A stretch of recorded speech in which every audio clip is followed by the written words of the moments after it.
கேரள மாநிலத்தில் தென்மேற்கு பருவமழை தீவிரமடைந்துள்ள நிலையில் கடந்த 30ஆம் தேதி அதிகாலையில் வயநாடு மாவட்டம் மேப்பாடு அடுத்த சூரல்மலை பகுதியில் திடீரென நிலச்சரிவு ஏற்பட்டது. இந்த நிலச்சரிவு ஏற்பட்டு 2 மணி நேரத்தில், அதாவது அதிகாலை 4:30 மணி அளவில் மேம்பாடிக்கு அருகில் உள்ள பகுதிகளில் மற்றொரு நிலச்சரிவு ஏற்பட்டது. இதில் மேப்பாடி, சூரல்மலை, முண்டக்கை, வைத்திரி, வெள்ளேரிமலை, பொத்துக்கலு உள்ளிட்ட கிராமங்கள் கடுமையாக பாதிக்கப்பட்டன. மக்கள் தூங்கிக் கொண்டிருந்த போது இந்த நிலச்சரிவு ஏற்பட்டதால் என்ன நடக்கிறது என்பதை உணர்வதற்கு கூட அவர்களுக்கு நேரம் கிடைக்கவில்லை.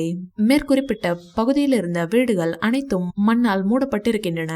விவரம் அறிந்த மீட்பு படையினர் முழுவீச்சில் மீட்பு பணியில் ஈடுபட்டிருக்கின்றனர். தேசிய, மாநில பேரிடர் மீட்பு படையினர், தீயணைப்பு துறையினர், விமானப்படையினர் உள்ளிட்டோர் மீட்பு பணியில் ஈடுபட்டிருக்கின்றனர். கனமழை தொடர்ந்து வருவதால் சாலைகள், பாலங்கள் அடித்து செல்லப்பட்டிருக்கின்றன.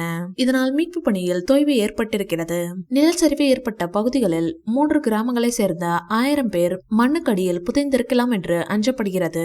அதே போல 100க்கும் மேற்பட்டோரின் நிலை என்னவென்று தெரியவில்லை.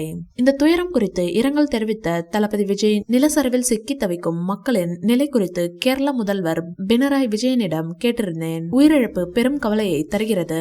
தேவையான நடவடிக்கைகளை எடுக்குமாறு மத்திய அரசை கேட்டுக்கொள்கிறேன் என்று கேட்டுக்கொண்டிருந்தார். இந்த வீடியோ பிடிச்சிருந்தா லைக் பண்ணுங்க, ஷேர் பண்ணுங்க. மேலும் விஜய் சார் பற்றிய தகவல்களுக்கு எங்க சேனலை சப்ஸ்கிரைப் பண்ணுங்க.